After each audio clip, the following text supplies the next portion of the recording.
Bien. Bonjour à tous, enfin rebonjour à tous. Merci à tout le monde d'avoir répondu présent à notre invitation ce 5 mai 2024, évidemment, où on commémore la mort de l'empereur Napoléon Ier. Et nous avons souhaité réitérer l'exercice que nous avions fait l'année dernière en vous proposant une conférence. Cette année, j'ai la joie, l'honneur, le privilège, le plaisir surtout de recevoir Maxime Laravine, qui est guide conférencier à Strasbourg. Donc, c'est diplômé proposant des visites guidées sur mesure en Alsace. Tout à fait. N'hésite pas à m'interrompre si je me trompe. C'est juste. Et même en France et à l'international, puisque tu as obtenu un diplôme en 2022. Et justement, donc, on s'était interrogé sur le fait de savoir quelle conférence on allait vous proposer aujourd'hui. On s'était dit, avec Maryse, innovant un petit peu. Si c'était pour vous parler de la mort de l'empereur, il y a déjà beaucoup de conférences et beaucoup de sujets qui ont été évoqués et on ne souhaitait pas réitérer forcément ce qui avait été fait. Et du coup, Maxime nous a proposé un sujet que nous avons estimé être très intéressant, qui est tout simplement la campagne d'Égypte de 1798-1801. On analysera certainement les causes, le déroulé, les conséquences, même les citations de protagonistes, bataille épique, dilemme, émotion de soldats, etc. Maxime, je te remercie encore une fois d'avoir accepté notre invitation et je te laisse la main pour cette merveilleuse conférence, je n'en doute pas. Merci de votre fidélité en tout cas. Merci beaucoup.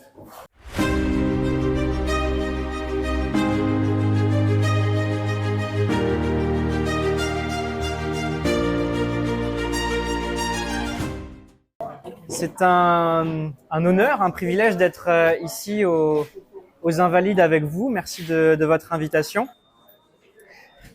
Alors, vous êtes tous et toutes intéressés par la Révolution, par l'Empire, donc vous avez déjà pas mal de connaissances sur le sujet. Mais on va ici approfondir un sujet dont on parle assez peu, en tout cas assez peu de manière approfondie. L'Égypte a toujours été un sujet de fascination, encore aujourd'hui par presque tout le monde, et surtout en France. C'est un pays qui est très égyptophile, on parle beaucoup d'égyptomanie. De tout temps, c'est un sujet qui a intéressé. On parle même aujourd'hui de l'étude de l'Égypte comme l'égyptologie. C'est finalement le seul pays qui a son propre titre d'étude sur l'archéologie notamment. Alors, pourquoi on est allé en Égypte pendant la Révolution française? C'est pas pour aller visiter les pyramides. Il y a plusieurs raisons. Mais pour comprendre pourquoi, en 1798, on va en Égypte, il faut revenir déjà un petit peu plus tôt. Depuis 1792, il y a la guerre, les guerres révolutionnaires, qui font que la France révolutionnaire a beaucoup d'ennemis. Presque toute l'Europe est ennemie de la France révolutionnaire, y compris des Français monarchistes notamment. Et bien, un par un, les ennemis de la France révolutionnaire sont vaincus. Un par un, la France réussit à leur imposer la paix. Mais arrivé en 1797, il y a un seul pays qui refuse de faire la paix avec la France, c'est bien sûr la Grande-Bretagne. Protégé de l'autre côté de la Manche, avec une flotte très puissante et un empire colonial qui lui rapporte énormément d'argent pour financer la guerre, ils n'ont aucun intérêt à faire la paix avec la France, qui ne peut pas l'envahir pour l'y forcer. Donc il va falloir trouver un autre moyen de faire forcer les Anglais à faire la paix. Napoléon, en août 1797, s'adresse au Directoire et il dit: pour vraiment détruire l'Angleterre, il nous faut capturer l'Égypte. Donc, pour rappel, le Directoire, c'est le gouvernement, le pouvoir exécutif en France de 1795 à 1799, qui est composé de 5 directeurs. Mais il y a énormément d'instabilité politique à l'intérieur du pays. Il y a aussi beaucoup de corruption. Et au fur et à mesure que le temps passe, la France va perdre cette position de victoire militaire aux frontières. Donc le Directoire n'a pas un pouvoir total et n'a pas un pouvoir stable sur le territoire français. Napoléon, auréolé de gloire en Italie, prend conscience de son potentiel. C'est un militaire, mais il prend conscience de l'influence qu'il a sur les autres, sa relation avec Joséphine, qu'il introduit parmi la cour, on peut dire, et parmi les grands du pays, voire d'Europe, lui disent « J'ai peut-être un avenir au-delà du pouvoir militaire », et ça, c'est évidemment dangereux pour le directoire. Donc pourquoi on décide d'aller en Égypte? Il y a 3 points. Première raison, l'Angleterre. L'Angleterre, c'est le dernier ennemi de la France à ce moment-là, et pour les atteindre, l'Égypte, c'est le lieu parfait. Parce que, comme vous le savez, aujourd'hui, il y a un canal qui s'appelle le canal de Suez et c'est, il me semble, 25% du trafic mondial, du commerce maritime. C'est énorme. Et déjà, à ce moment-là, même s'il n'y avait pas encore de canal, il y avait beaucoup de trafic. Les marchandises sont déchargées vers Suez et transportées par terre avant de prendre d'autres bateaux sur la mer Rouge puis vers l'océan Indien. Et ce trafic-là fait gagner énormément de temps, énormément de risques, que ce soit l'océan, le climat, mais aussi les pirates ou d'autres brigands sur mer. Et finalement, déjà dans le passé, on passe par Suez pour faire le lien entre la Méditerranée et l'océan Indien. Et la Grande-Bretagne profitait énormément de ce passage-là. Donc, couper le passage de Suez, pour l'Angleterre, c'est les affaiblir énormément. La France, jusqu'à la guerre de 7 ans, avait aussi des possessions en Inde, dans l'océan Indien, Afrique de l'Est, etc. et gagnait beaucoup d'argent avec ça. La guerre de 7 ans, donc dans les années 1750-1760, fait perdre à la France beaucoup de ses possessions et donc forcément beaucoup d'argent. Donc on se dit, prendre l'Égypte, c'est un moyen d'affaiblir l'Angleterre et aussi d'établir une base française pour une reconquête des territoires et en tout cas des postes commerciaux en Inde. Le deuxième objectif, c'est la mission civilisatrice. Libérer l'Égypte de l'esclavage, ou en tout cas de la grande pauvreté, que ce soit financière et spirituelle ou de liberté, puisque les Mamelouks étaient au pouvoir en Égypte. Alors, ça c'est une phrase qu'on entend beaucoup, les Mamelouks contrôlaient l'Égypte. Maintenant, qui sont ces Mamelouks et pourquoi on veut s'y attaquer? Pourquoi ici, pourquoi eux, ces Mamelouks, et pas autre part peut-être dans l'Empire ottoman?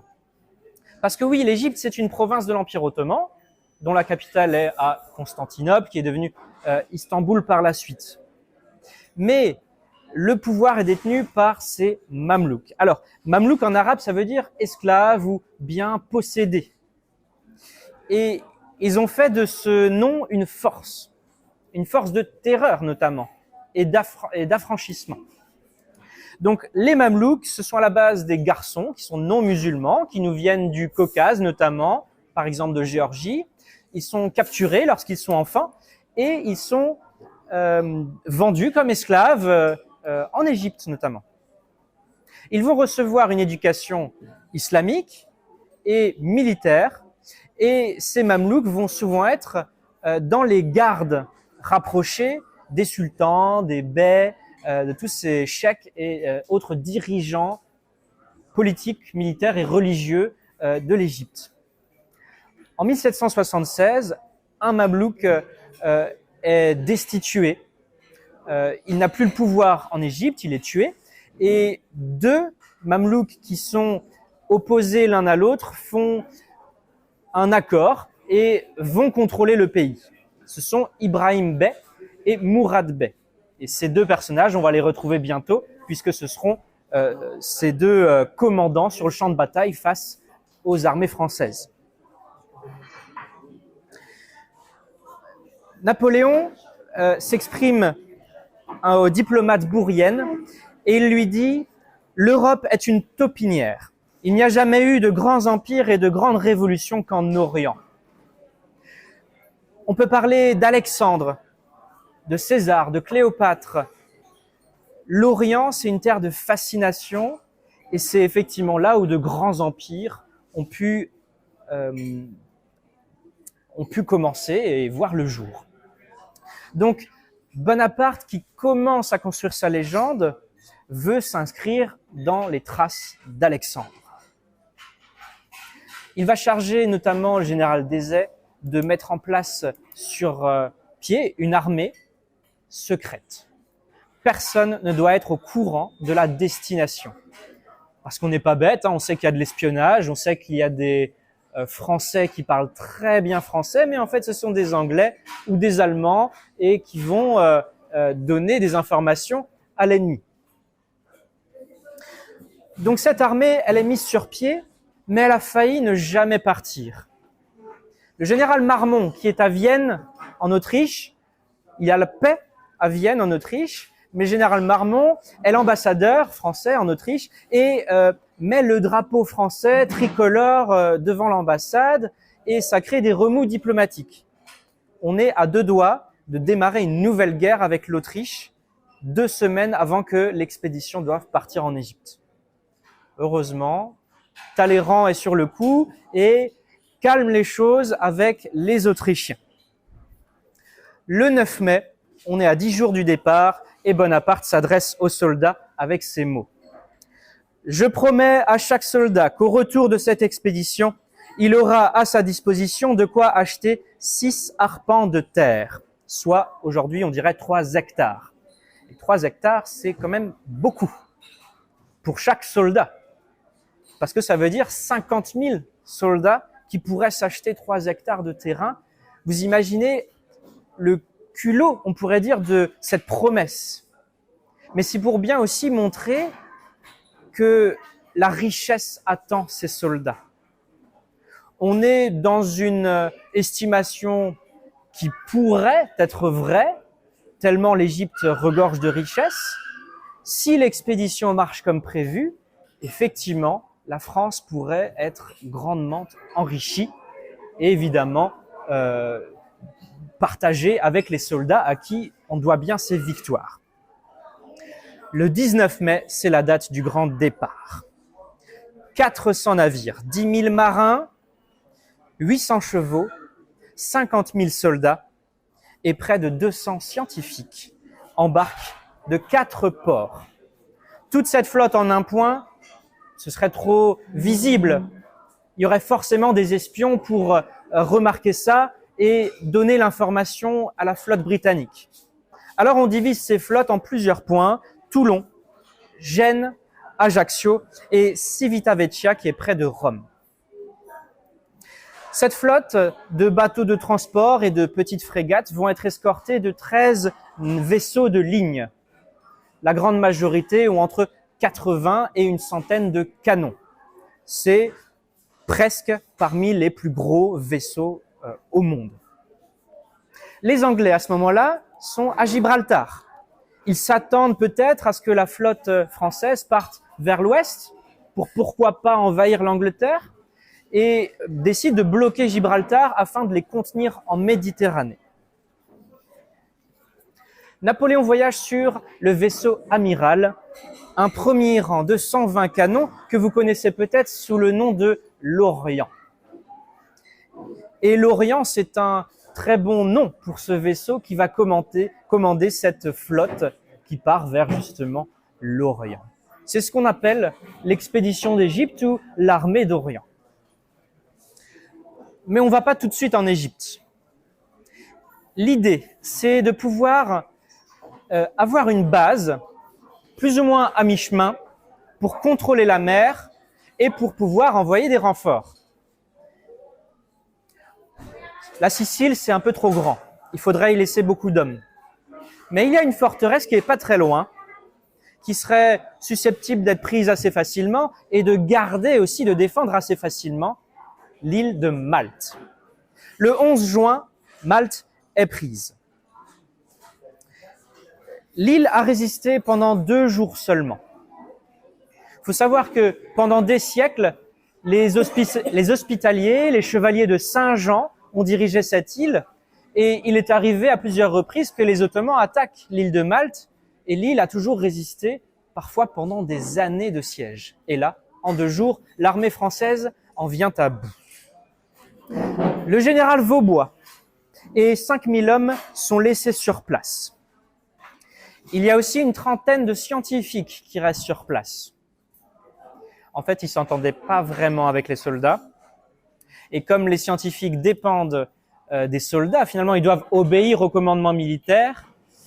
Il y en a qui n'ont pas vraiment apprécié cette subordination, le mode de vie militaire. Et il y en a qui se sont dit, on ne sait pas trop combien de temps ça va durer, peut-être des années. Non, ça vaut pas le coup, j'ai pas envie de supporter ce mode de vie militaire, alors demi-tour. Il nous reste 167 savants dans cette expédition, c'est ceux qui vont mettre le pied en Égypte. La flotte repart 8 jours plus tard, le 19 juin. En 1 semaine seulement, Napoléon a aboli l'esclavage sur l'île de Malte. C'en est fini de la juridiction papale et de tous les avantages de l'Église catholique.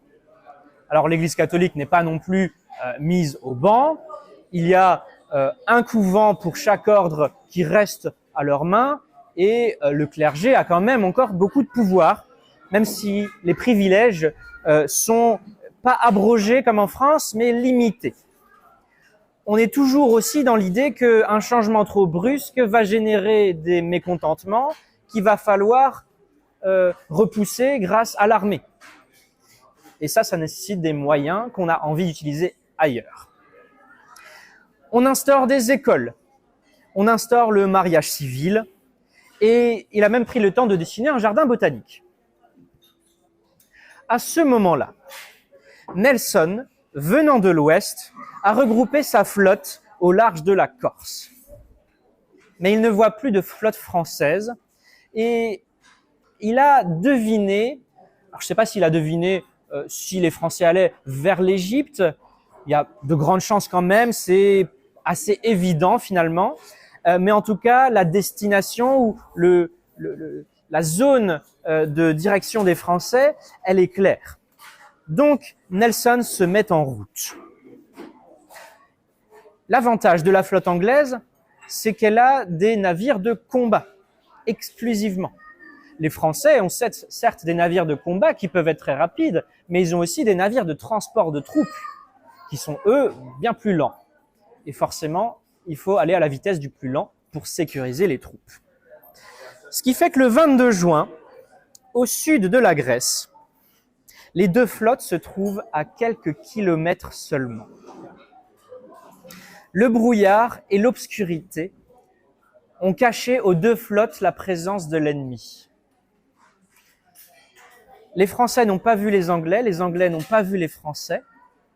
S'il faisait jour, s'il n'y avait pas eu de brouillard, clairement, les Français n'auraient jamais mis les pieds en Égypte.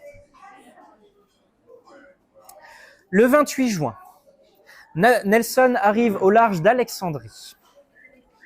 Aucun signe des Français, il décide de quand même rester 24 heures au cas où, toujours rien. Alors il se dit peut-être que les Français sont allés vers Chypre, peut-être vers je sais pas, le Liban par exemple, ou la Syrie, qui sont des terres agricoles aussi, qui regorgent de fortifications, qui seraient aussi peut-être une bonne idée pour implanter une invasion française. Donc il s'en va. Et quelques heures après, la flotte française arrive, au large d'Alexandrie. Encore une fois, on est passé à quelques heures de la fin de l'expédition avant même d'atteindre son premier objectif. Avant de débarquer, Bonaparte proclame : « Soldats, vous êtes sur le point d'entreprendre une conquête dont les effets sur la civilisation et le commerce sont incalculables. Nous ferons des marches épuisantes, il y aura des batailles. Nous réussirons dans toutes nos entreprises. Vous portez à l'Angleterre le coup le plus sûr et le plus sensible en attendant que vous puissiez lui donner le coup de mort. Le destin est avec nous. Les peuples avec lesquels nous allons vivre sont mohamétans. Leur premier article de foi est celui-ci. Il n'y a d'autre Dieu que Dieu et Mahomet est son prophète. ne les contredisez pas. Ne les contredites pas, d'ailleurs, en français. Agissez avec eux comme vous avez agi avec les Juifs, avec les Italiens. Ayez des égards pour leurs muftis et pour leurs imams, comme vous en avez eu pour les rabbins et les évêques. Ayez pour leurs cérémonies que prescrit le Coran, pour les mosquées, la même tolérance que vous avez eue pour les couvents, pour les synagogues, pour la religion de Moïse et celle de Jésus-Christ. Les légions romaines protégeaient toutes les religions.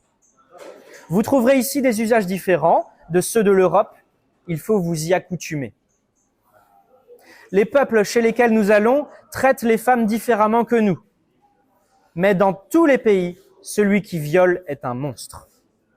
Le pillage n'enrichit qu'un petit nombre d'hommes. Il nous déshonore, il détruit nos ressources. Il nous rend ennemis des peuples qu'il est de notre intérêt d'avoir pour amis. La première ville que nous allons rencontrer a été bâtie par Alexandre. Nous trouverons à chaque pas de grands souvenirs dignes d'exciter l'émulation des Français. Alors évidemment, c'est très théâtral pour galvaniser les troupes. Et d'un côté, il a raison d'y croire. L'effet de surprise, le talent de ces troupes et de ses commandants.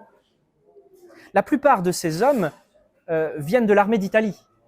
Ceux qui ont fait d'une armée promise à une défaite certaine, un miracle et de victoire sur victoire, jusqu'à arriver aux portes autrichiennes. Donc, il a confiance en son état-major. Vous connaissez évidemment Berthier, à qui on doit énormément du tout début jusqu'à 1815, 1814. Et Berthier est déjà là. On a aussi des commandants dont vous allez entendre les noms bientôt, puisqu'ils ont fait d'autres miracles sur les champs de bataille.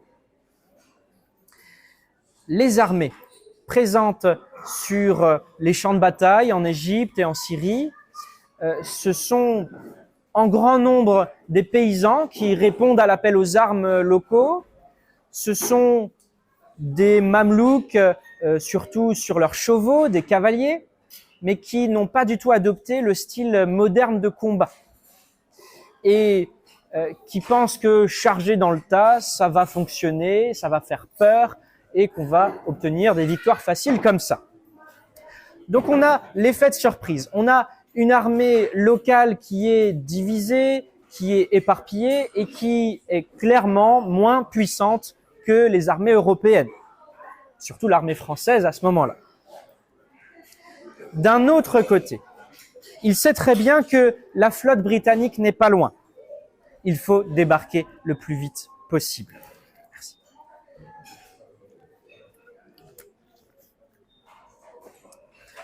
Dans la nuit du 1er juillet au 2 juillet, 5000 hommes débarquent à 13 km d'Aboukir.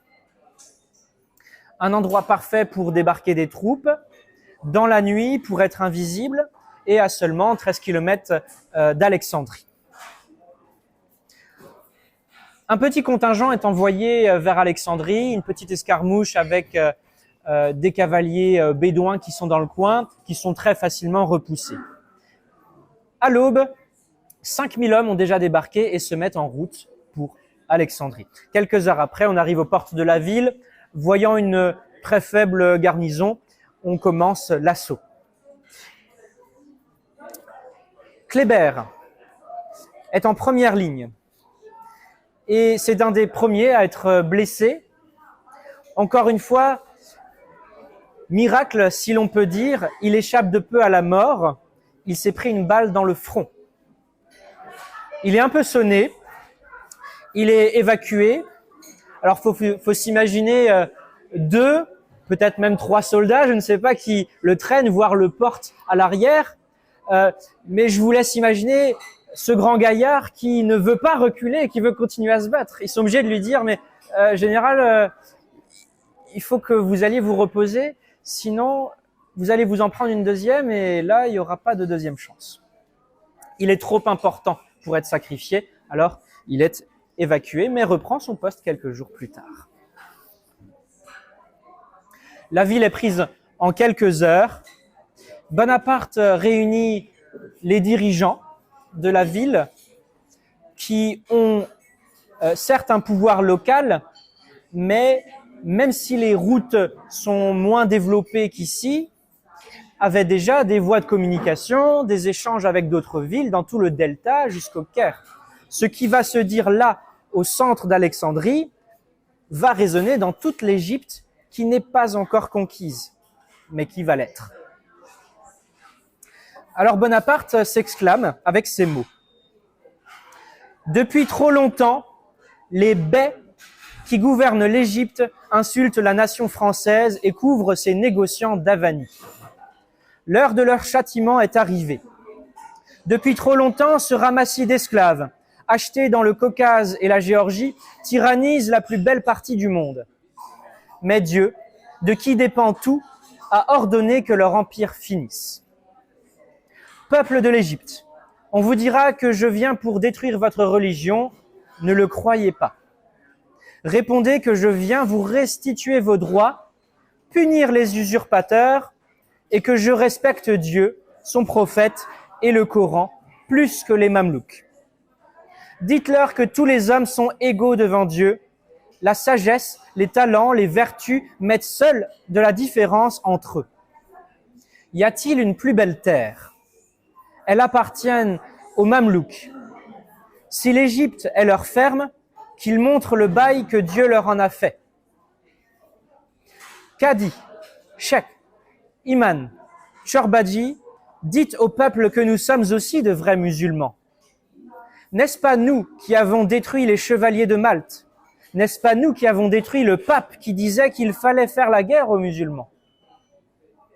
N'est-ce pas nous qui avons été dans tous les temps les amis du grand Seigneur et les ennemis de ses ennemis ? 3 fois heureux ceux qui seront avec nous. Ils prospéreront dans leur fortune et dans leur rang. Heureux ceux qui seront neutres. Ils auront le temps de nous connaître et ils se rangeront avec nous. Mais malheur, 3 fois malheur, à ceux qui s'armeront pour les Mamelouks et qui combattent contre nous. Il n'y aura pas d'espérance pour eux, ils périront. On voit ici l'intelligence de la propagande et l'optimisation de l'armée. Merci. Il faut s'allier aux locaux, gagner leur confiance, sinon il devra allouer des moyens militaires et humains à la répression et à la garde des villes, des routes et des postes commerciaux.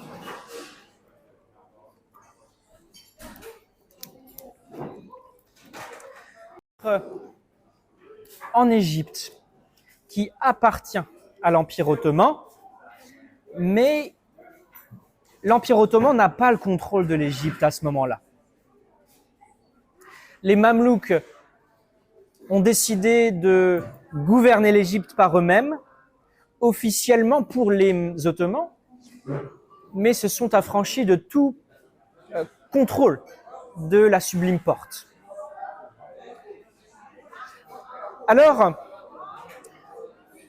Napoléon imagine que envahir l'Égypte, c'est un moyen presque d'aider Constantinople à retrouver le pouvoir sur ses terres et à conserver cette alliance franco-turque.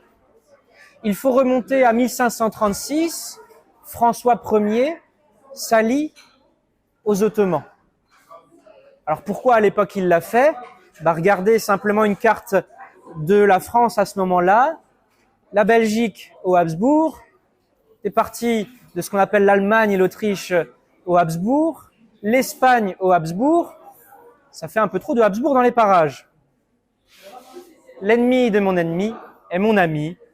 Une alliance est conclue avec les Ottomans et elle durera quand même plus de 2 siècles et demi.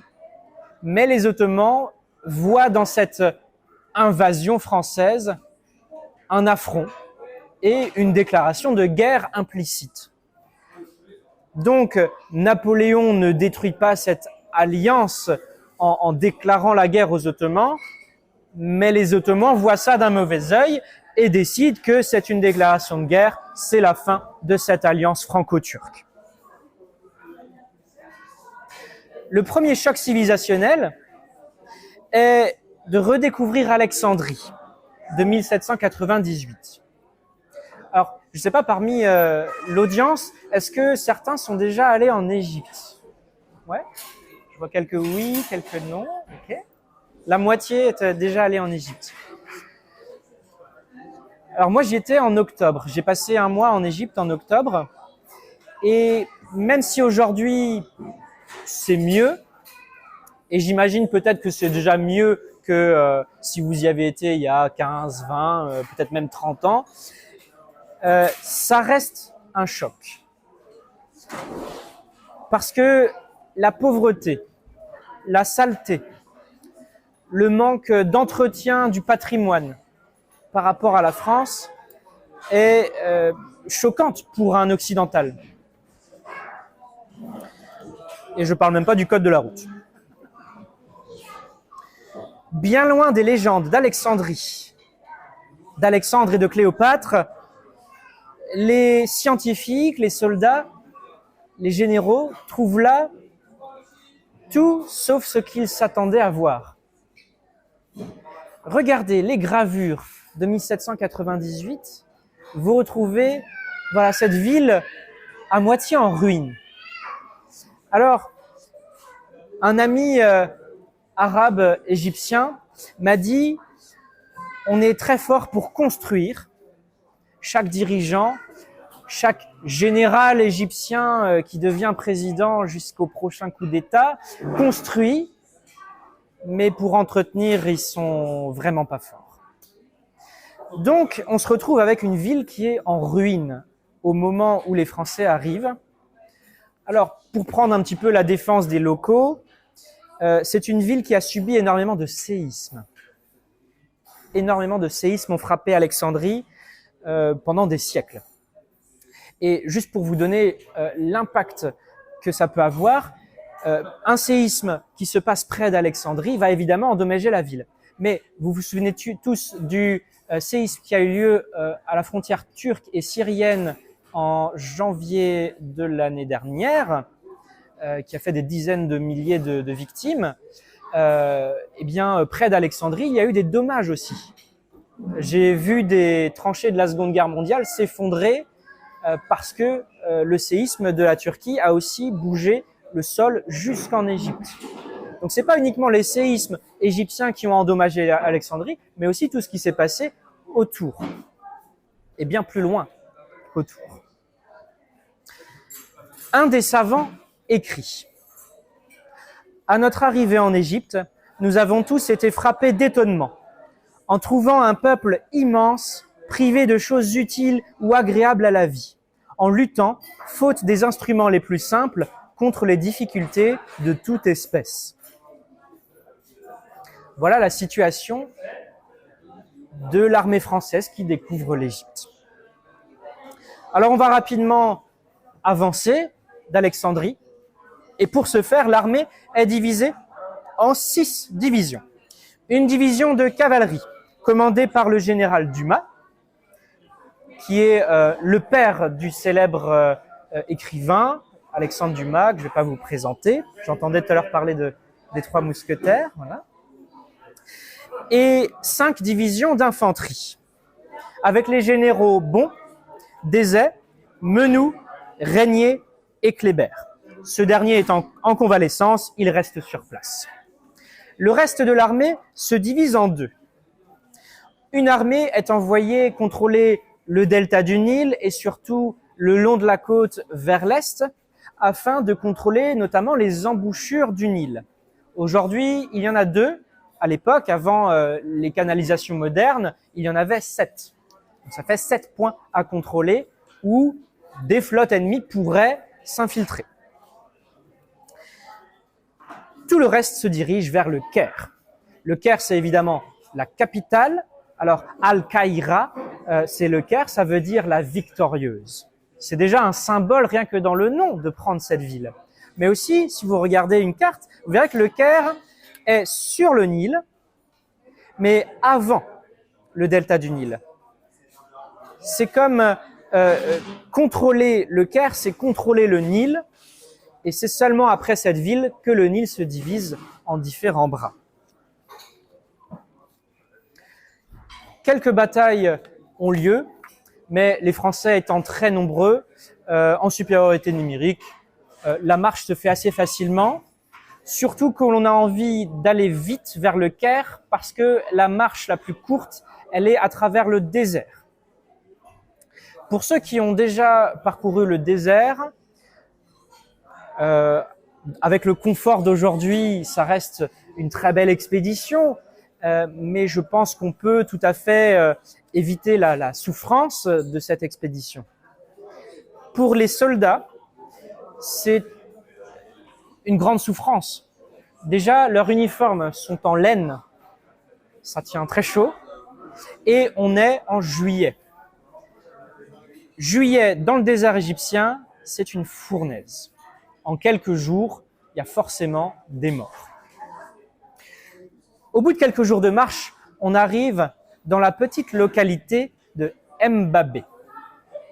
Mbabé, pas facile à retenir, repasser au footballeur. Mbappé, Mbabé, parce que c'est le vrai nom de cette bataille qui vient.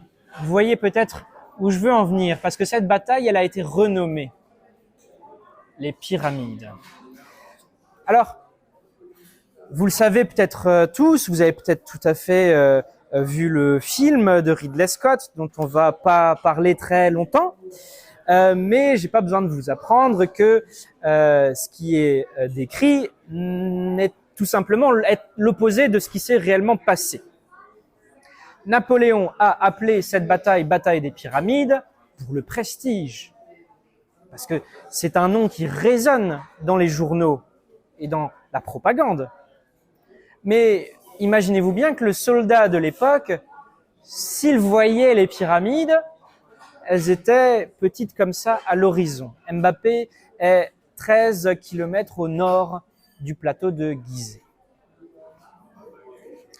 On peut parler aussi de cette phrase immensément célèbre, « Soldats, songez que du haut de ces pyramides, 40 siècles vous contemplent. » Bon, il fallait quand même la placer, mais j'imagine que c'est encore une fois pour donner du moral aux troupes, pour inscrire son action dans la légende, mais on est à un moment où les soldats, après des jours de marche, avaient aussi besoin d'une petite motivation, parce qu'en face d'eux, ils ont une armée qui est une fois et demie plus grande qu'elle. 25 000 Français et on compte jusqu'à 40 000 Ottomans. L'objectif pour les Français, c'est d'envelopper le flanc gauche de l'armée. Alors pour vous imaginer un petit peu, l'armée ottomane est au sud, l'armée française arrive par le nord. Donc le flanc droit de l'armée ottomane est le long du Nil. Mbabé est une localité fortifiée et on ne peut pas prendre le Caire si on ne prend pas Mbabé. À ce moment-là, le Caire est exclusivement à l'est du Nil et l'armée est à l'ouest du Nil. L'armée égyptienne va donc former une ligne, tout simplement, entre deux localités. Et dans cette armée, il y a énormément de cavalerie. Les lignes françaises vont, elles, avancer petit à petit, mais pas au même rythme. Les Ottomans vont donc voir une sorte de fracture dans cette ligne, une sorte de brèche dans cette ligne française et vont logiquement l'exploiter. C'est la première fois qu'une grande armée française affronte une grande armée mamelouk.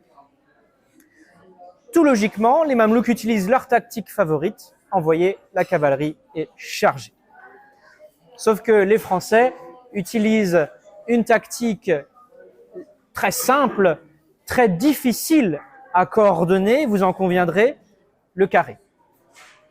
Le carré d'infanterie, avec plusieurs rangs de soldats et les baïonnettes sur les fusils, font peur aux cavaliers, ou plutôt aux chevaux. ou au dromadaire. Un âne, peut-être, foncerait sans discuter. Un cheval, c'est très très très intelligent et n'a pas du tout envie de se sacrifier. Donc un cheval qui voit une barrière de baïonnette, il n'y va pas. Le problème, quand vous chargez et que votre cheval refuse de sauter dans les baïonnettes, c'est qu'il s'arrête. Et quand il s'arrête à 50 cm, 1 mètre d'un soldat qui tient un fusil, boum. Voilà. Et c'est à peu près comme ça qu'on peut résumer la bataille des Pyramides.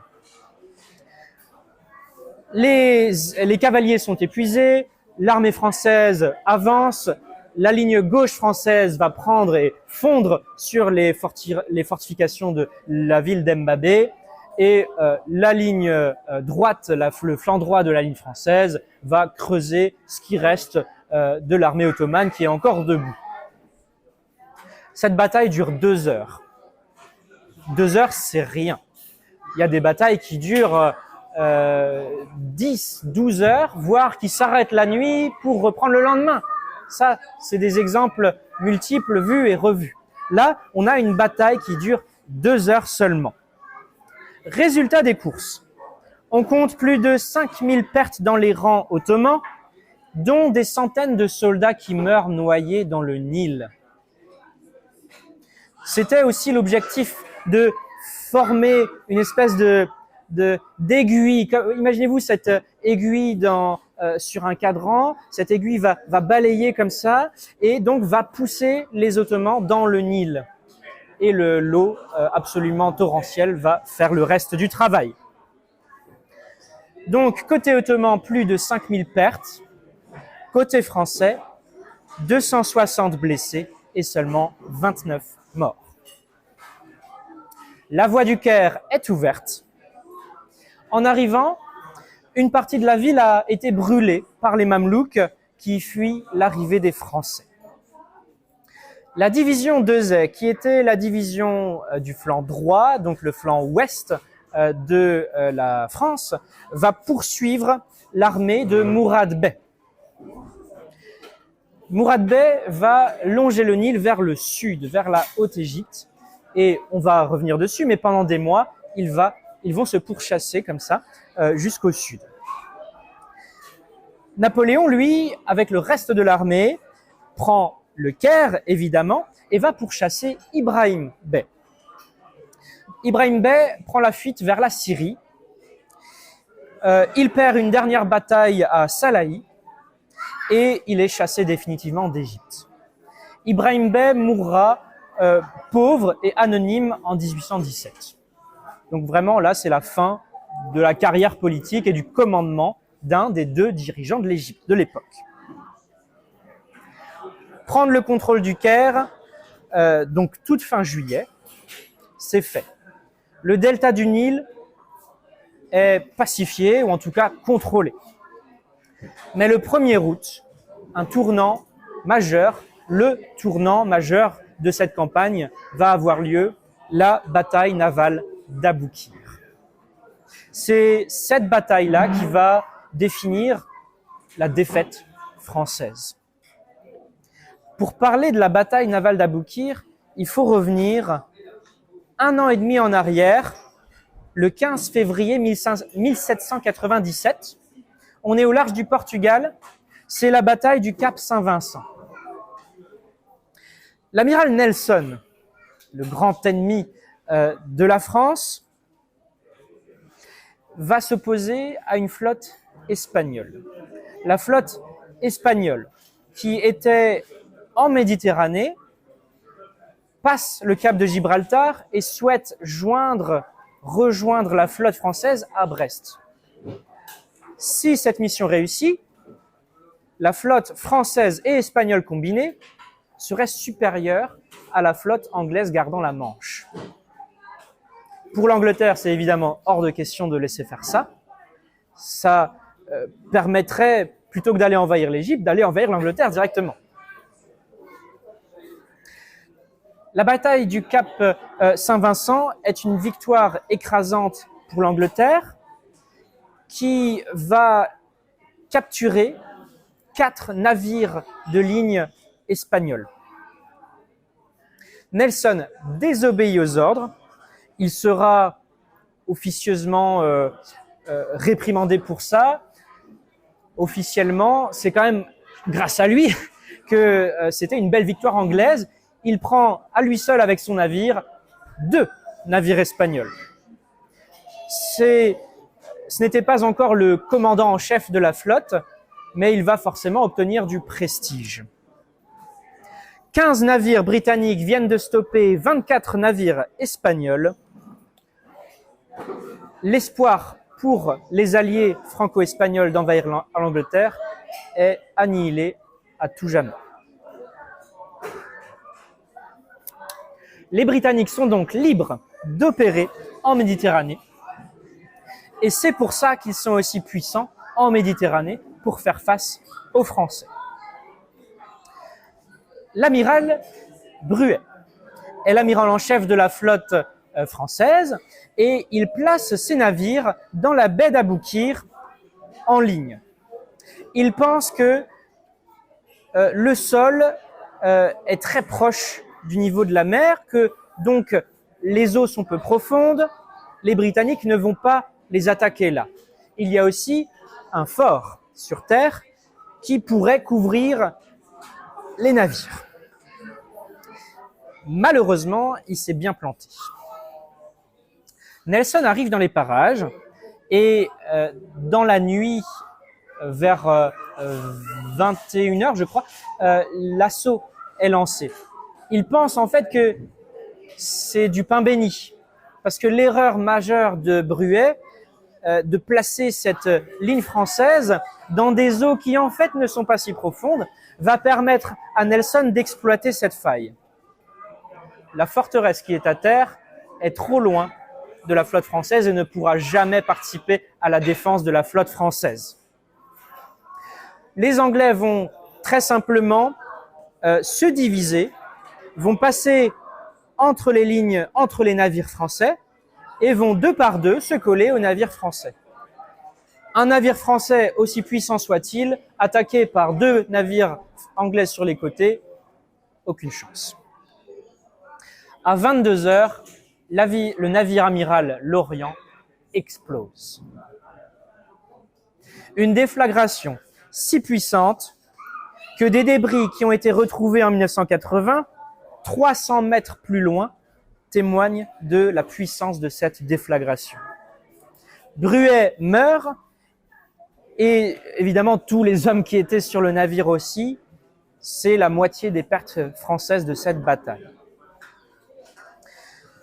Sur les 17 navires français alignés, 4 seulement réussissent à s'enfuir. Tous les autres sont capturés ou détruits. Nelson dira « Victoire n'est pas un nom assez fort pour une telle scène ».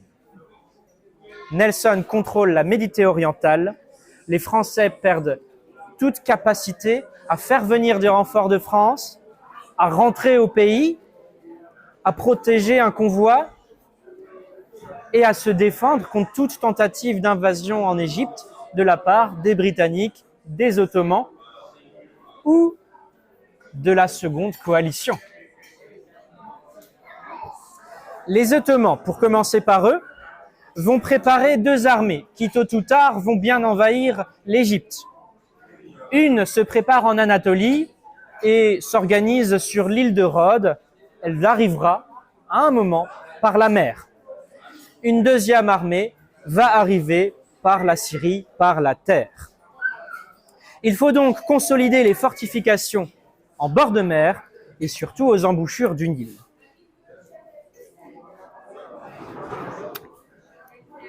C'est ainsi qu'en 1799, le 15 juillet, dans une petite commune du nom de Rachid, en arabe, le long d'une embouchure du Nil, un lieutenant, le lieutenant Bouchard, retrouve une pierre. Une pierre qu'on trouve et qu'on veut mettre dans les fortifications pour combler les trous de cette forteresse. Mais cette pierre, elle est un petit peu spéciale. Il y a des inscriptions dessus. Rachid en arabe, vous l'avez compris, Rosette en français. Le lieutenant Bouchard vient de trouver l'artefact de l'humanité qui change tout. Cette pierre de Rosette, c'est une pierre qui, si elle était entière, mesurerait environ 1,50 m, voire 2 mètres de haut et bien un peu plus d'1 mètre de large. C'est une pierre qui date de 167 avant Jésus-Christ, sous le règne de Ptolémée V, et c'est une sorte de liste de décrets. Voilà, des nouvelles lois. C'est comme le journal officiel, voilà, si vous voulez comparer. C'est le journal officiel. Évidemment, il n'y avait pas Internet à l'époque, pas de journaux. Donc, on grave dans la pierre, et cette pierre était certainement en place publique pour que tout le monde puisse la voir. Et cette pierre, elle est le même texte en 3 langues, grec ancien, démotique et hiéroglyphe. Depuis que l'Empire romain est chrétien, les grands prêtres n'avaient plus le droit d'utiliser les hiéroglyphes. Le dernier texte en hiéroglyphe date de 394 après Jésus-Christ. Donc forcément, cette langue est oubliée. Il va falloir la décrypter. C'est quelque chose qu'on essaye de faire depuis très longtemps. Et bien là, il se pourrait qu'on ait la clé. Cette pierre est amenée aux scientifiques, notamment un certain Gaspard Monge. Alors Gaspard Monge, c'est un des scientifiques qui est le premier président de l'Institut d'Égypte. Au Caire, prenant le contrôle du Caire, Napoléon réforme le pays et va installer l'Institut d'Égypte basé sur le modèle de l'Institut français. Gaspard Monge est président, Napoléon est vice-président pour quand même garder le contrôle de ce qui se passe. Alors Gaspard Monge, c'est pas n'importe qui. C'est le fondateur des arts et métiers ainsi que de l'école polytechnique. 167 scientifiques vont parcourir l'Égypte pour découvrir les merveilles antiques.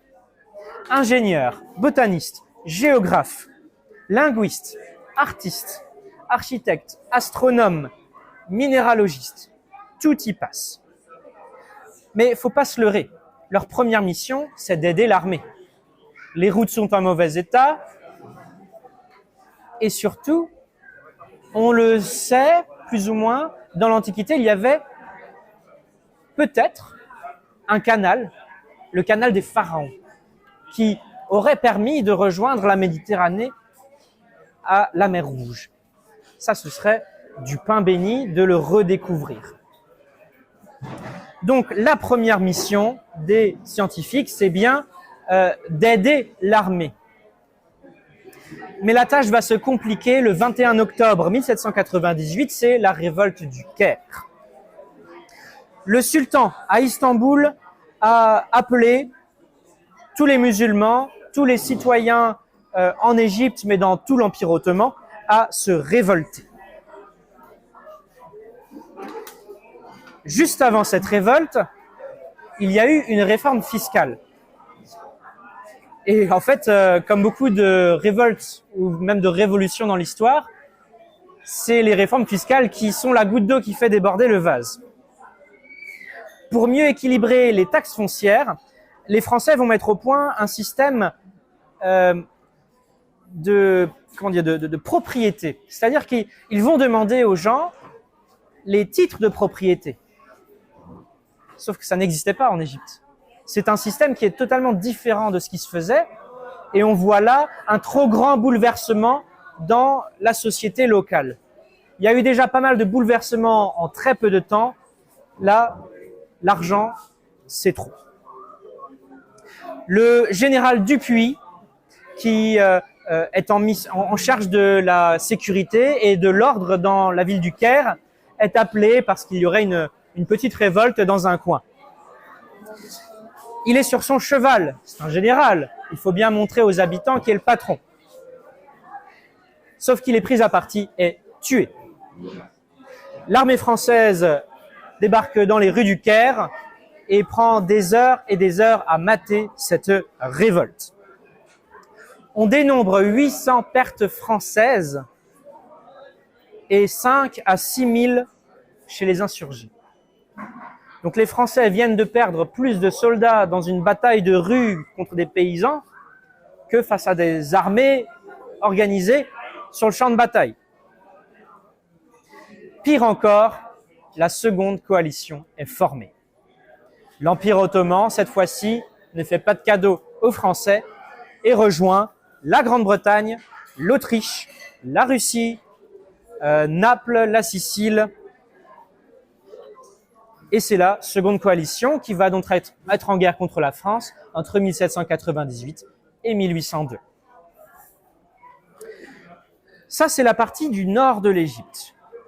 On est donc fin 1798, le delta du Nil est sous contrôle français, la révolte du Caire est matée, chaque village, même à 100, 200, 300 kilomètres, a bien compris que la France est le patron. La deuxième armée, on parlait tout à l'heure des Ais qui partaient vers la Haute-Égypte dans le sud. Ils se pourchassent, l'avant-garde française assaillit l'arrière-garde ottomane et se déroulent plusieurs batailles, notamment le 7 octobre, c'est la bataille de Sediman. À la bataille de Sediman, il y a un capitaine qui aura une belle carrière qui l'attend, c'est le colmarien Jean Rapp. Alors Jean Rapp, il est un peu fou, il a 150 voire 200 cavaliers grand maximum avec lui. Face à lui, 800 cavaliers mamelouks. Pourquoi ça l'arrêterait, me direz-vous?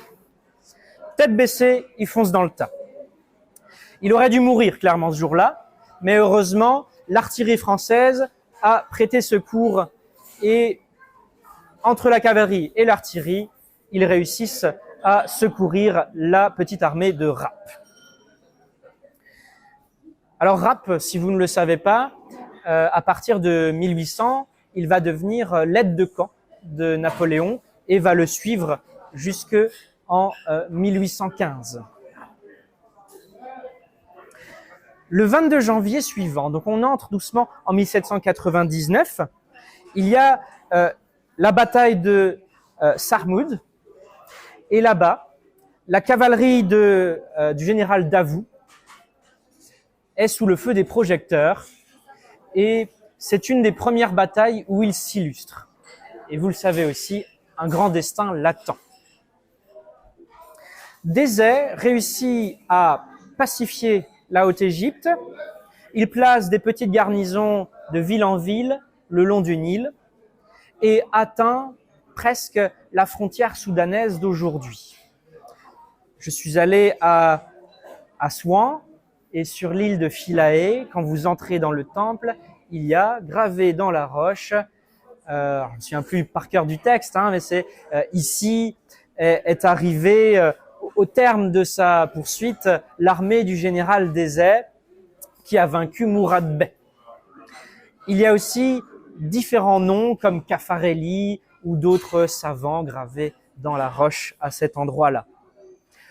Même aujourd'hui, alors en avion c'est un peu triché, mais en train ou en voiture, Assouan c'est le bout du monde par rapport à Alexandrie. Et à pied, n'en parlons pas. Et c'est justement ce qu'ils ont fait, les soldats, à pied, au mois de juillet. Revenons au nord. 50 000 Ottomans se regrouperaient en Syrie. C'est la rumeur qui court. Bonaparte veut intercepter cette armée. Il n'y a pas vraiment, ou pas du tout en fait, de fortification en Égypte qui pourrait résister à une invasion ottomane de 50 000 hommes. Alors, il décide d'aller à la rencontre de cette armée. Il part le 10 février avec 13 000 hommes. Rappelez-vous, Départ de France, 50 000. Avec 13 000 hommes, on ne fait pas grand-chose normalement. Mais c'est tout ce qu'il a la possibilité de prendre avec lui. C'est une culture très différente. On l'a vu, il y a eu des révoltes. Il doit laisser la grande majorité de l'armée en Égypte pour en garder le contrôle. 13 000 hommes marchent vers Gaza, vers Saint-Jean d'Acre, vers Jaffa. La marche du delta du Nil, on va dire que pour un soldat, ça va. C'est pas une partie de plaisir, mais il y a des oasis, il y a de la verdure, il y a des embouchures, il y a des canaux du Nil, donc on a de quoi faire. Par contre, dès qu'on passe Rachid, donc Rosette et Suez, là c'est le désert. Plusieurs jours de marche pour atteindre Gaza. Mais avant ça, ils atteignent El Arish. Il y a un château là-bas et 3000 soldats s'y retranchent. 3000 soldats ottomans, évidemment. Le siège va durer 11 jours. C'est 11 jours qui n'étaient pas du tout prévus de s'arrêter à cet endroit-là. 11 jours de siège en plein désert avec des réserves d'eau et de nourriture très limitées. Alors, la garnison va se rendre très rapidement. 11 jours, c'est pas très long quand même pour un siège, hein. La garnison se rend, mais Napoléon doit faire des concessions pour qu'elle se rende aussi rapidement. Ces concessions sont très simples.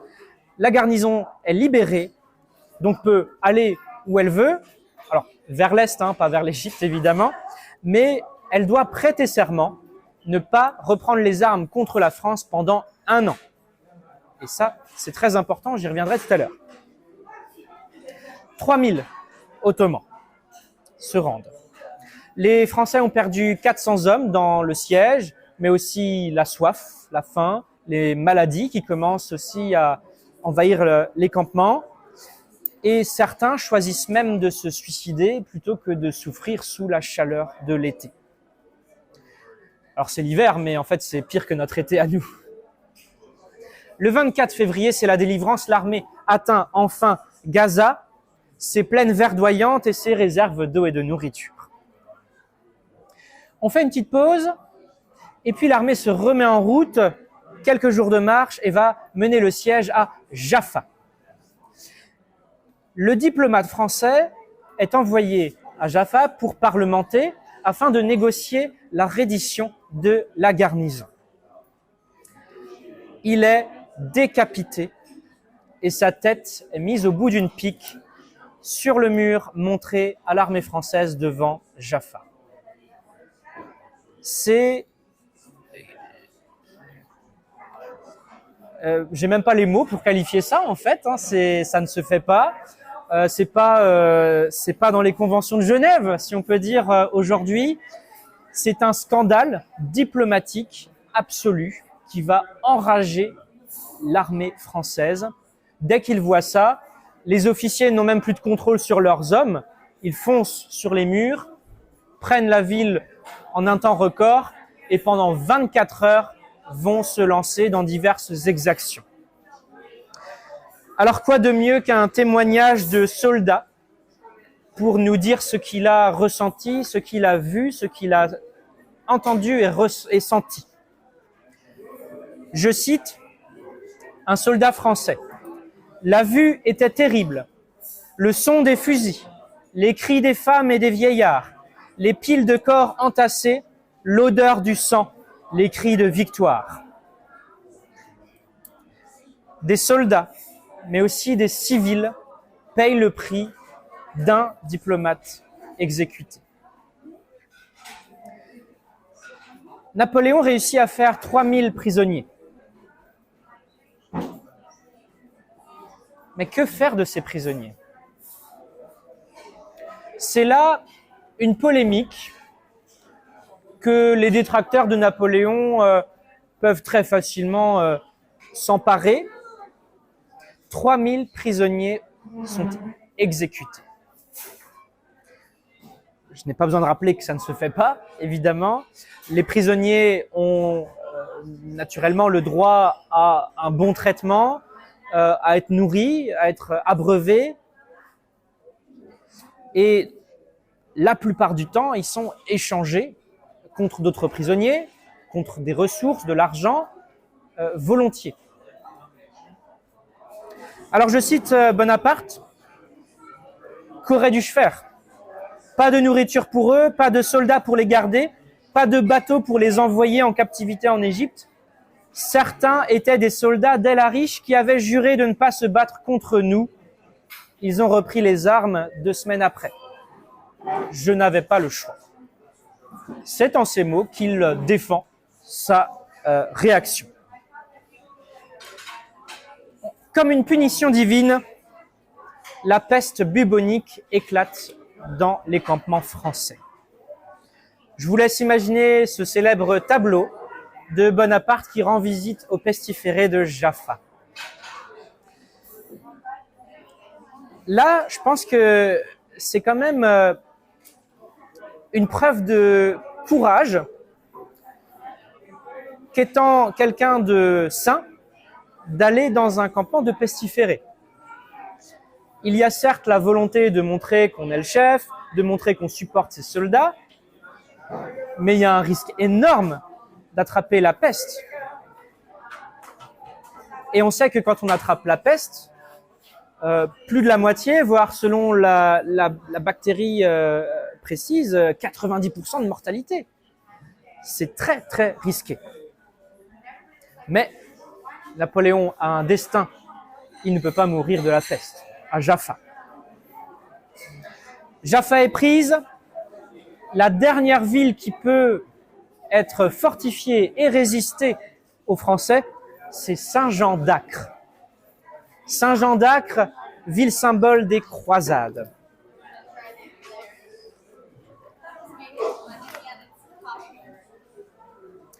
Le siège est mis devant Saint-Jean d'Acre le 20 mars et la forteresse n'est pas près de tomber.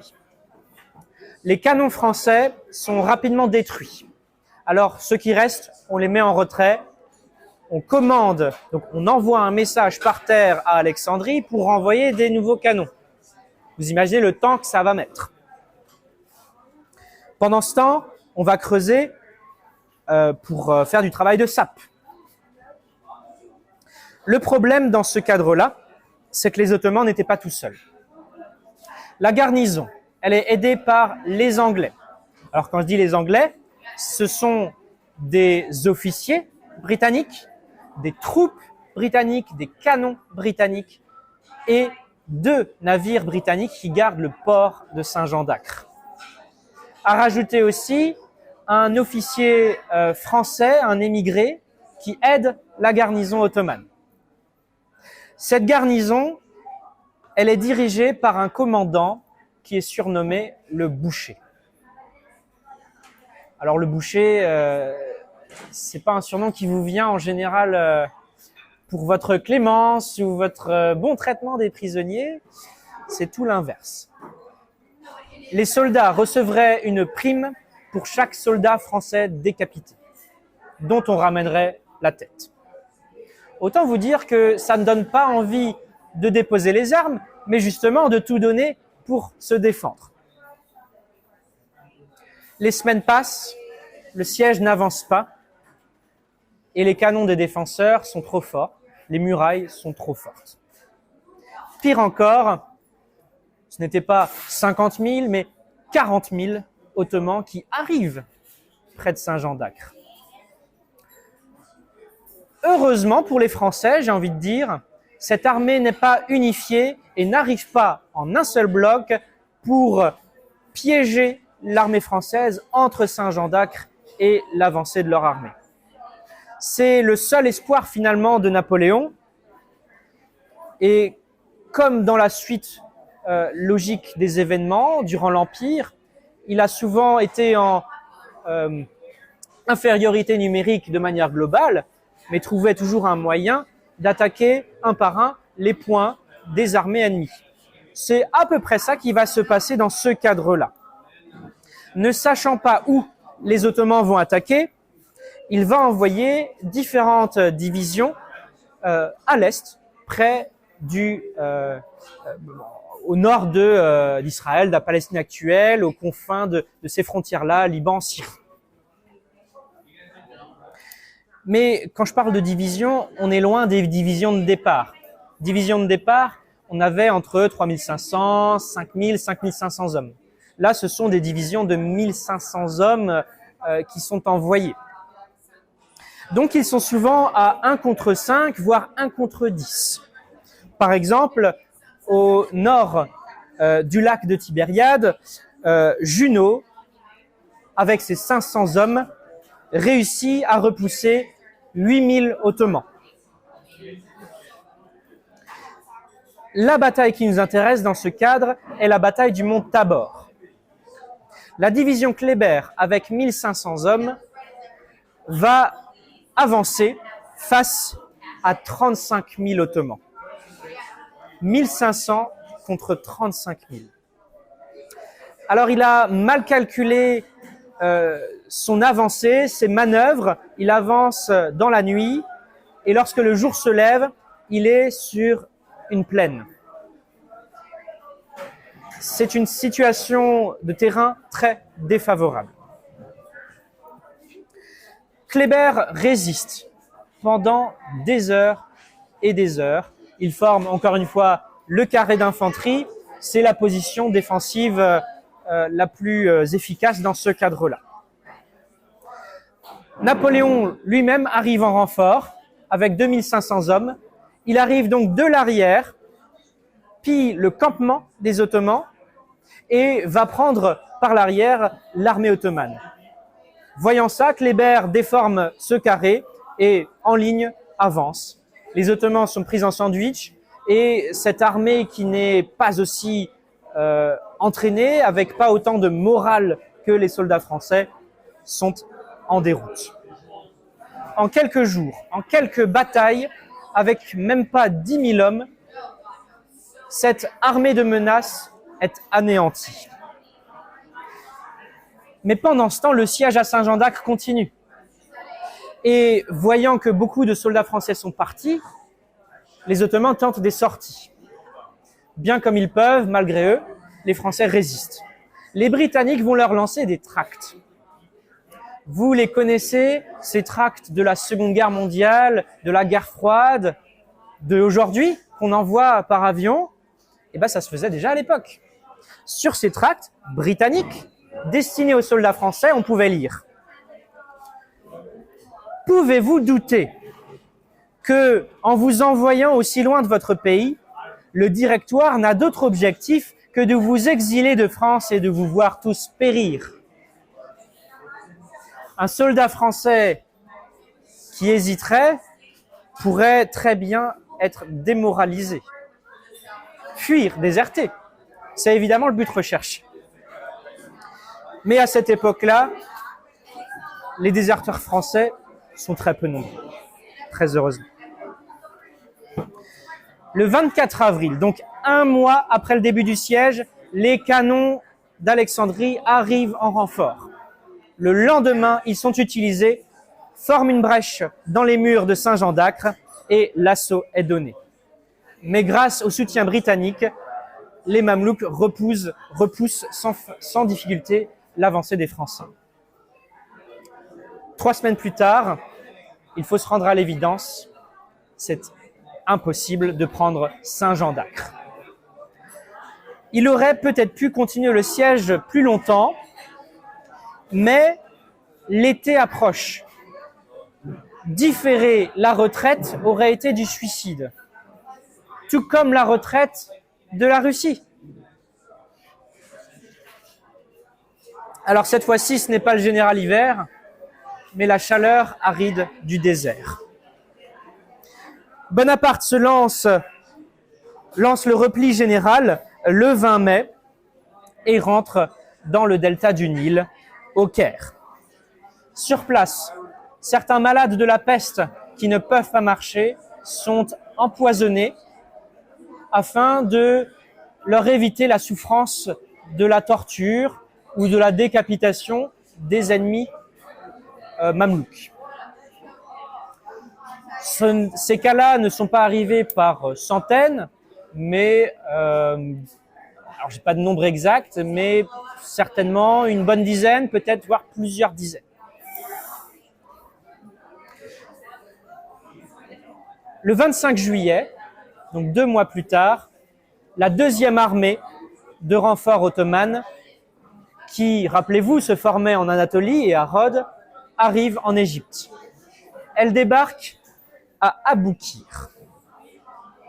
C'est l'occasion pour la France de laver l'affront de la bataille navale d'Aboukir. 10 000 hommes français face à 18 000 ottomans. Au cours de cette bataille, la ligne française va tenter de prendre les fortifications ottomanes construites à la va-vite, mais sont repoussées. Et comme les lignes françaises reculent, les Mamelouks quittent leur position défensive pour attaquer les lignes françaises. Et ça, pour le général Murat, c'est une pain béni. Avec sa cavalerie sur le front droit, il charge et massacre ces Mamelouks qui sont en train de courir et vont pousser les Ottomans dans leur retranchement jusqu'à la mer. Murat se prend une balle dans la gorge, mais survit, continue à se battre et lui-même, dans les combats, met à terre le général ottoman Mustafa Pacha et le capture. Quelques jours après, il est promu général de division. Bilan de cette bataille, 820 pertes françaises contre 6500 pertes ottomanes. On le voit, à chaque bataille, les pertes ottomanes sont très nombreuses, les pertes françaises sont peu nombreuses, mais il faut se rendre quand même à l'évidence, peu nombreux plus peu nombreux, sans renfort, on est dans une situation compliquée. La campagne de Syrie est perdue. Il faut être réaliste, elle est perdue. Mais les 2 armées ottomanes envoyées en renfort ont été repoussées. Donc c'est je dirais pas que c'est un échec, mais ce n'est pas une réussite. Les Britanniques, faisant le blocus maritime, volontairement bloquent le commerce pour les Français, mais laissent filtrer les informations qu'ils jugent utiles, notamment la situation politique en France.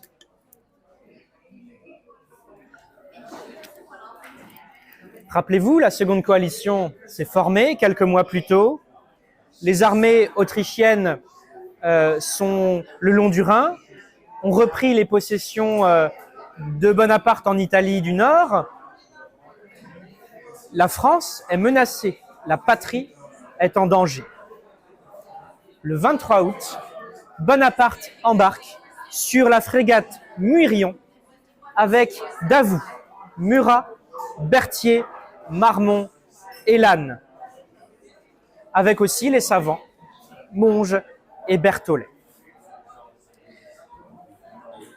De fait, militairement, c'est une grande perte pour l'armée française. Déjà, perdre le chef charismatique, vous vous souvenez, Wellington disait que Napoléon sur le champ de bataille équivaut à 40 000 hommes. Mais perdre aussi le chef d'état-major, Berthier, et certains des meilleurs généraux, c'est une perte colossale.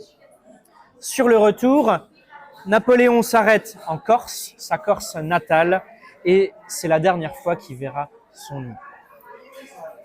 Il laisse une lettre à l'armée. Les nouvelles d'Europe m'ont déterminé à rentrer en France. Je laisse le commandement au général Kléber. L'armée entendra parler de moi bientôt. Kléber, lui, répondra par ces mots laissés à ses généraux, et je cite, « Il déserte avec ses culottes pleines de merde. Quand nous rentrerons en Europe, nous lui frotterons le visage avec. » Si vous vous demandiez l'avis de de Kléber sur Napoléon, vous l'avez. Il le respectait énormément en tant que général et en tant que génie militaire, mais lui laisser le commandement suprême de la campagne d'Égypte à ce moment-là, c'est un cadeau empoisonné. J'ai une autre citation de Kléber qui est fort intéressante. Parce que ça, il le dit à ses généraux, mais il ne peut pas le dire au reste de l'armée. À son armée, il va dire l'inverse. Des motifs impérieux ont déterminé le général en chef Bonaparte à passer en France. Les dangers que présente une navigation entreprise dans une saison peu favorable, sur une mer étroite et couverte d'ennemis, n'ont pu l'arrêter. Il s'agissait de votre bien-être. Soldats, un puissant secours va vous arriver. Ou bien une paix glorieuse, une paix digne de vous et de vos travaux va vous ramener dans votre patrie. De salles de ambiance.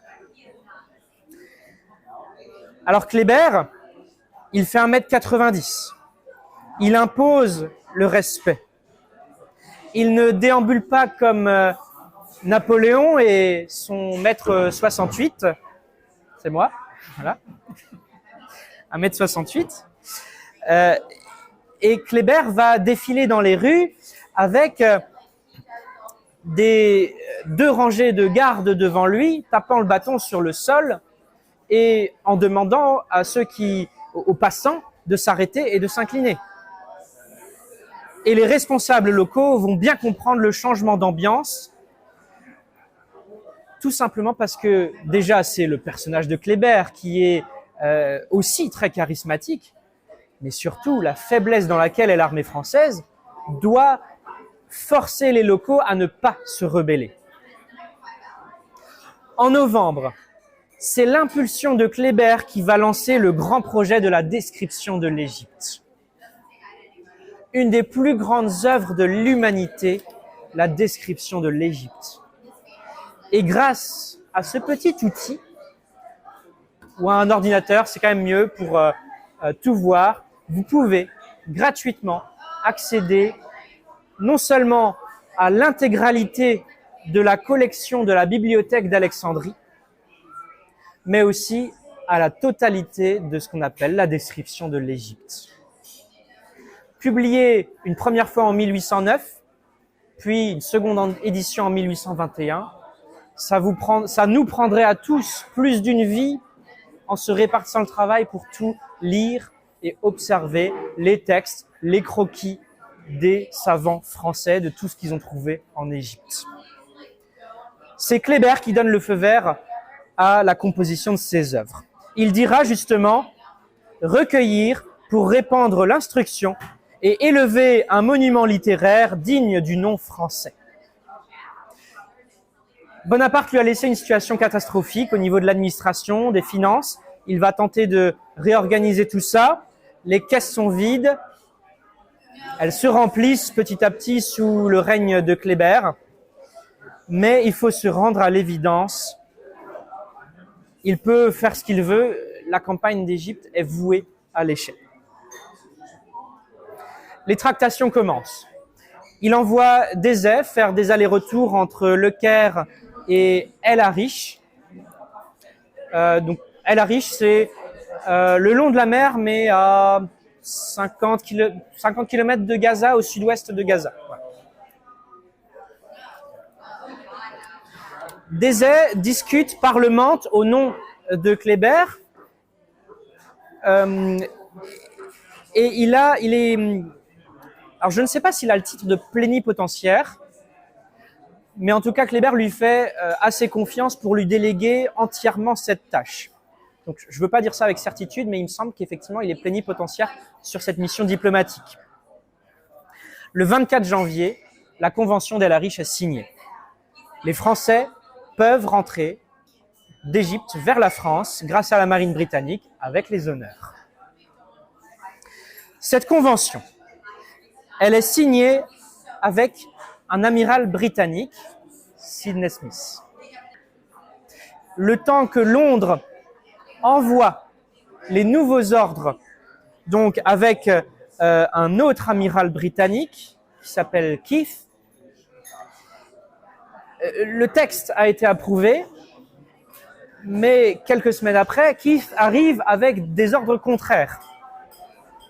Donc, je ne peux pas dire oui ou non à ce que vous avez avancé, mais en tout cas, la convention d'El Arish, signée le 24 janvier, va à l'encontre des nouveaux ordres arrivés de Londres. Mais cette convention, avant d'être repoussée par les Anglais, va permettre le 3 mars au général Desey de s'embarquer pour la France. Il va être effectivement arrêté par la flotte britannique et va être forcé de s'amarrer, d'être en captivité pendant un moment, ensuite d'être en quarantaine. Il me semble qu'il est parti avant la fin de la quarantaine, à l'insu des gardes justement, parce que le temps comptait. Si je vous parle de ça, c'est parce que derrière il y a Marengo. S'il était resté en Égypte, si les nouveaux ordres britanniques étaient arrivés plus tôt, Desey n'aurait pas pu quitter l'Égypte. Il ne serait pas arrivé pour Marengo. Bonaparte ne serait jamais devenu empereur. Je dis ça comme certitude. Je préfère corriger en utilisant le conditionnel, mais les probabilités sont quand même très fortes. Desey s'en va. Il était le gouverneur de la Haute-Égypte. Et je vous ai parlé tout à l'heure des deux dirigeants de l'Égypte, Ibrahim Bey et Mourad Bey. Ibrahim, lui, on l'a mis de côté, sa carrière est finie. Mourad, lui, va être convaincu par Kléber de rejoindre les rangs français. Et plus tard, sur le champ de bataille à Héliopolis, Mourad Bey sera l'aile droite de la France sur la bataille d'Héliopolis. Donc, en échange d'un accord, on va dire, équitable et la paix surtout, Mourad rejoint les rangs français et gouverne la Haute-Égypte. En février, les nouvelles de Londres arrivent et c'est un scandale. Un traité est, on va dire, déchiré et Kléber va s'exclamer à ses généraux « Ceci est un scandale et nous répondrons à des scandales que par des victoires. » Il avait commencé à retirer ses troupes du nord de l'Égypte vers Alexandrie dans le but d'embarquer et de partir. Eh bien, il revient avec ses troupes et à côté du Caire, il y a Héliopolis. Alors aujourd'hui, vous n'y trouverez plus rien par rapport à cette bataille, j'ai cherché. Mais il y a sur la place principale du Caire, qui est la place Tahrir, qui est la place où a lieu de nombreuses révolutions, notamment en 2011, il y a un obélisque. Cet obélisque était à Héliopolis. Bataille d'Héliopolis, 10 000 Français, entre 60 et 80 000 Ottomans. C'est absolument énorme. Avec très peu de pertes, encore une fois, Kléber repousse les Ottomans. Cette victoire redonne du temps aux Français et surtout, comme il ne peut plus rentrer en France avec les honneurs, il reste. C'est un scandale ce que leur demandent les Britanniques, je ne vous ai pas précisé, mais ce que demandaient les Britanniques, c'était aux Français de se rendre, déposer les armes. La France, déposer ses armes face aux Anglais, jamais. Mais, peu après, le 14 juin, Bonaparte perd deux de ses meilleurs hommes, l'un à Marengo, Desey, et au Caire, Kléber. Kléber est assassiné, un coup de poignard dans le cœur. Ce poignard, vous le trouverez dans un musée à Carcassonne, il me semble. L'auteur de cet assassinat est un local, un étudiant syrien. Et pour bien comprendre cet assassinat, il faut bien toujours se mettre dans la peau de l'historien qui regarde les faits de manière neutre. Ce qu'on appelle un terroriste, pour l'autre côté, c'est un résistant. Pour un Israélien, un Palestinien est un terroriste. Pour un nazi, un Français est un résistant. Un terroriste. Pour les nazis, un résistant pour nous. Il faut toujours comprendre cette dualité et observer les deux côtés. Donc effectivement, ce jeune Souleymane, et ce nom est important, assassine Kléber. Il subira les pires tortures. Comme exemple, il est empalé après d'autres sévices. Enfin, je vous passe les détails dégoûtants. Je vois des mines déconfites. Mais ça ne s'arrête pas là. Il faut bien continuer cette campagne d'Égypte et l'administration du pays. Le général Menou prend la suite. Alors Menou, c'est l'inverse de Kléber. Il n'est pas du tout apprécié. Il n'est pas apprécié par ses hommes, par son état-major. Il s'est converti à l'islam. Il s'appelle maintenant Abdullah Jacques. Et il a pris pour épouse une musulmane et égyptienne et lui fera un enfant qu'il va appeler Souleymane. Donc, autant vous dire que Menou ne va plus trop être apprécié des Français. Le 3 septembre 1800, nous avançons, nous sommes bientôt à la fin de la campagne d'Égypte. Malte tombe. Les Britanniques reprennent le contrôle de l'île au cœur de la Méditerranée, qui aurait pu être utilisée comme contrôle de la Méditerranée et en voie de renfort. L'île de Malte tombe. Là, c'est sûr, si ce n'était pas déjà sûr, l'Égypte ne peut plus être contrôlée pour longtemps. En 1801, le 8 mars, les Britanniques débarquent à Aboukir. Encore Aboukir, voilà, si vous cherchez où débarquer en Égypte, vous savez. 16 000 hommes sont envoyés par les Britanniques et Menou tarde à intervenir. Attaquer une armée qui est sur la plage, on va pas dire que c'est la victoire assurée, mais ça aide beaucoup. Menou va mettre plusieurs jours, 15 jours, à donner l'ordre d'envoyer des attaques. Forcément, les Britanniques ont le temps de s'installer, de se défendre. Et le 21 mars, la dernière armée en état de se battre, parce que je vous ai pas dit tous les morts français à cause des blessures, même s'ils sont pas morts pendant les batailles, il y a des blessures et très souvent on meurt de ces blessures. De la peste qui continue. Morsures de serpents dans le désert, chaleur intense, manque de nourriture, de soins. Bref, il y a beaucoup plus de soldats qui meurent de maladies que sur le champ de bataille. Il reste à la France 9700 hommes qui sont dirigés directement par Menou et qui perdent ce qu'on appelle la bataille de Canop. C'est près d'Alexandrie. Les Britanniques étaient 2 fois plus nombreux. Il n'y a plus rien à faire. Le 27 juin, le général Belliard capitule au Caire. C'est aussi la fin de la gestion française. Alors la fin temporaire, mais c'est la fin en tout cas pour l'instant de la gestion française de l'Institut d'Égypte. Les Britanniques ordonnent que tout ce qui a été trouvé, découvert, analysé par les Français soit donné aux Anglais.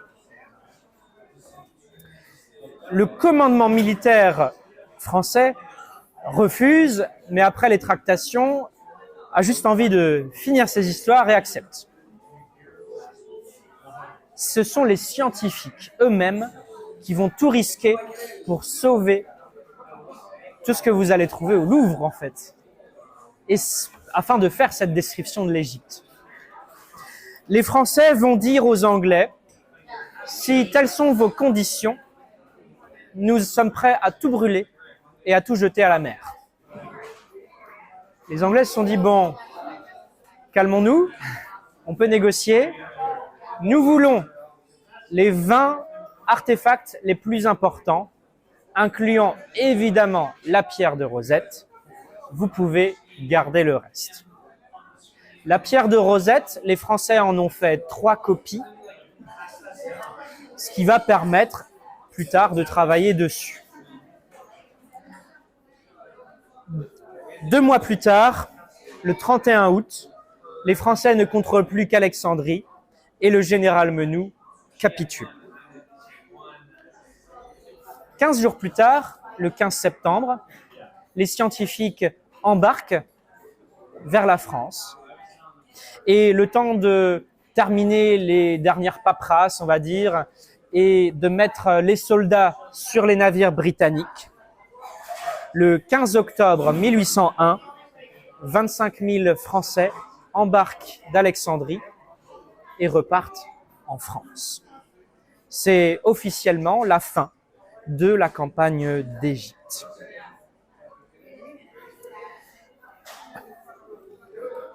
Les conséquences sont très nombreuses. Les Français ne repartent pas tout seuls, entre Français. Alors il y a une petite histoire que j'aime bien, c'est l'histoire d'un aide de camp du général Kléber. C'est un capitaine de l'armée qui est strasbourgeois, comme Kléber et comme moi. Ce strasbourgeois, un jour, a pêché un crocodile dans le Nil. Alors pêcher, je ne sais pas si c'est le bon mot, avec un fusil très certainement, a réussi à tuer un crocodile. Et j'imagine la tête des marins britanniques qui voient les soldats embarquer et ce soldat, certainement aidé d'un autre, portant ce crocodile sur le navire. Aujourd'hui, si vous allez à Strasbourg, le meilleur restaurant de la ville s'appelle le Crocodile, étoilé Michelin, et à l'intérieur, vous verrez ce crocodile protégé par un taxidermiste. Les Mamelouks. Si vous vous rappelez du tableau d'Austerlitz, donc le général Rapp annonçant la victoire à Napoléon, vous verrez la forme du sabre de Rapp, qui est un sabre turc, hein, et vous verrez aussi derrière lui la cavalerie mamelouk. 150, 200 cavaliers sont engagés dans la garde consulaire, puis garde impériale. Il faut voir que c'est un trophée. Napoléon a dans son armée, dans sa garde personnelle, des vaincus qui l'ont rejoint volontairement. C'est eux, à Austerlitz, qui chargent la cavalerie impériale russe et qui font prisonnier le prince Repnin. Le mamelouk le plus connu peut-être, Roustam Raza, garde du corps de l'empereur. C'est un des rares personnages à avoir participé à toutes les campagnes napoléoniennes. Toujours présent et visible, il rappelait à tous, jusqu'en 1814, que Napoléon avait conquis l'Égypte. Il dormait très souvent dans la chambre d'à côté ou même au travers de la porte. C'est peut-être le seul à avoir tout entendu de la vie de l'empereur pendant 15 ans. Accusé de désertion pour ne pas avoir rejoint Napoléon en 1815, il se défendra toujours de ne pas être un déserteur.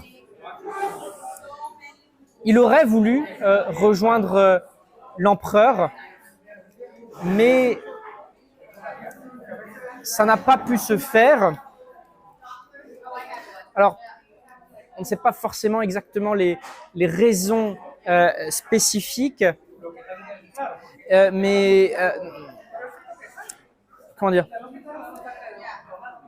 En fait, quoi qu'il aurait fait, il aurait été accusé de quelque chose.